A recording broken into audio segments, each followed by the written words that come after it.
So hey guys, welcome back to my channel Kitu tells story back and the new blog. তো আজকে আমি একটা new recipe blog নিয়ে আসছি।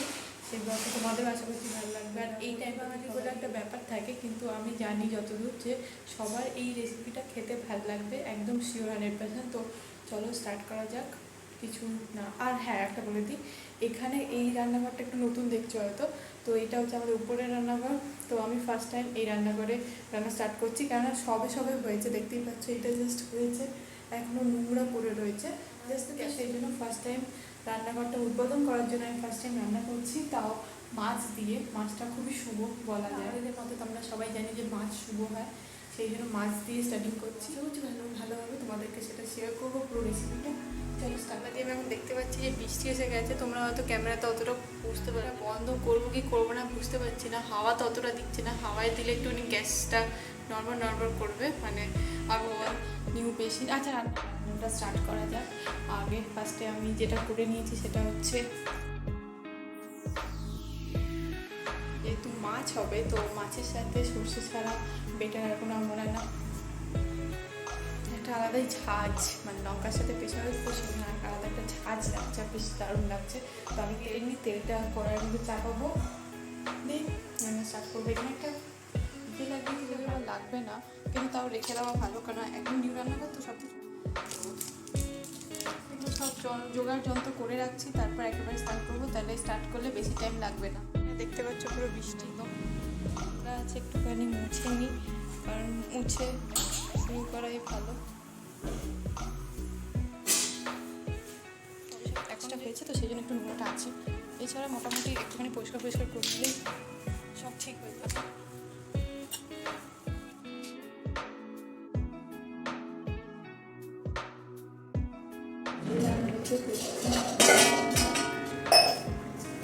এত বড় একটা কড়াই করা হবে আজকে। হ্যাঁ, কি তোমাদেরকে দেখিয়ে দিই কী কী মাছ রান্না হয়েছে। হলো ফার্স্ট, এটা হচ্ছে ইলিশ মাছ, সবার জন্য রান্না করা হবে। অনেক ম্যারিনেট করে রাখলে কি সুবিধা হয়, ম্যারিনেট করে রেখে দেওয়া আছে। তো গ্যাস চালানো হলো, সব কাঁচা লঙ্কা দিয়ে বাটাই আছে ওর মধ্যে। হ্যাঁ, এর সব তেল দেবো, মশলাটা ফ্রাই হয়ে গেছে, তেলটা গরম হবে, দেন মাছ। কড়াইটা দেখেই বুঝতে পারছো 15-20 জনের খাবার হবে এই কড়াইতে মোটামুটি।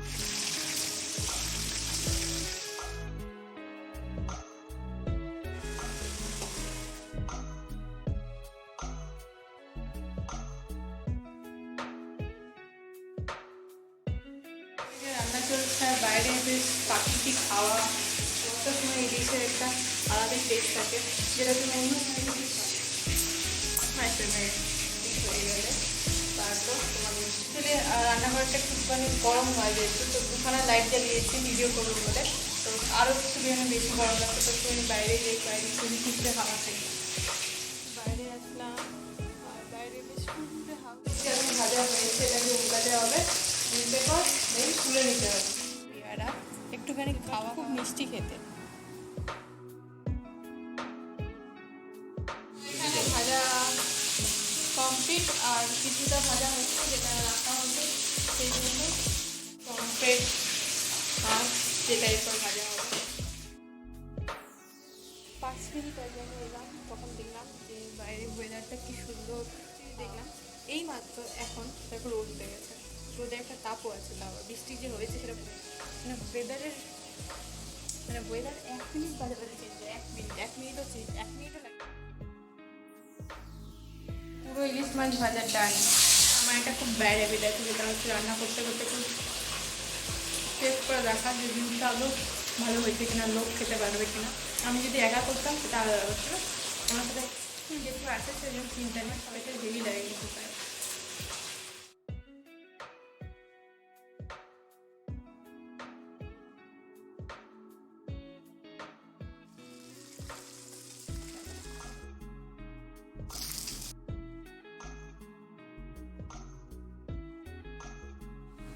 তো এখন দেওয়া হয়েছে সর্ষেটা, আর সর্ষের সাথে একটুখানি তেল, লঙ্কা, যাতে তোমাদের যেরকম যা রেসিপি হয় সেরকম মিশিয়ে একটুখানি এখন রাখতে হবে, কাঁচা সর্ষেটা না থাকে আমার তাই মনে হয়।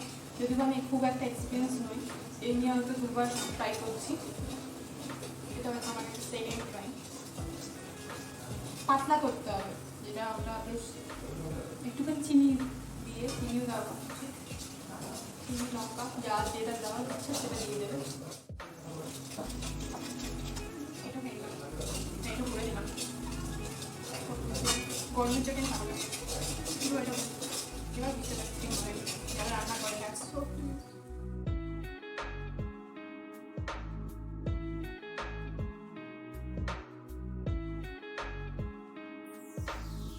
আমার কাছে সেগুলোর মধ্যে রেখে দেওয়া হবে, কালি খাবো।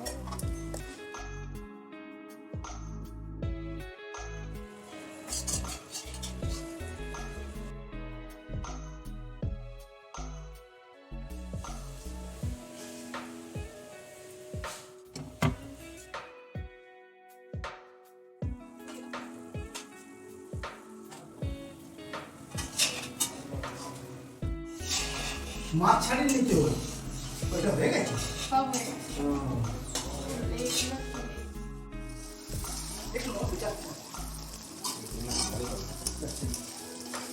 রান্না ডান, এবার হবে কমপ্লিটেড রান্না একই জ্বললে। মানে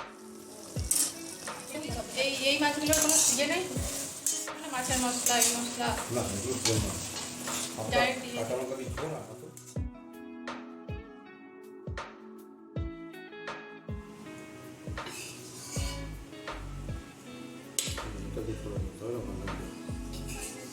পুরো রান্না কমপ্লিট। যে দুটো রান্না করতে এসেছিলাম সে দুটো রান্না কমপ্লিট। এখন কীরকম হয়েছে, এখানে একটা বাটি, এখানে একটা গ্যাসটা বন্ধ করা হয়নি। আর ফাইনালি স্টার্ট। আমি তোমাকে পুরোটা শেয়ার করলাম, পুরো রেসিপি শেয়ার করলাম, কীভাবে রান্না করলাম আর খেতে কেমন হচ্ছে সেটা তোমাকে পরে জানাবো। এখন এসব মুছে পর যাবো ডাইরেক্ট স্নান করতে, কারণ হেভি গরম লাগছে এখন, আর কিছু বলতে পারছি না। ডাইরেক্ট স্নান করে দিন তোমার সাথে একেবারে খাবার টাইমে দেখা হচ্ছে। চলো তুই বলতে কেমন লাগছে? নুন কম, এমনি ভালো, নুন কম যেটুকু। এখানেই আমি আমার ভিডিওটা শেষ করছি। তো আশা করছি তোমাদের ভালো লেগেছে। প্লিজ ভালো থাকলে লাইক করে দিও, শেয়ার করে দিও, সাবস্ক্রাইব করে দিও। আর দেখা হচ্ছে আবার নেক্সট ভিডিওতে। টিল দিন টাটা, টেক কেয়ার।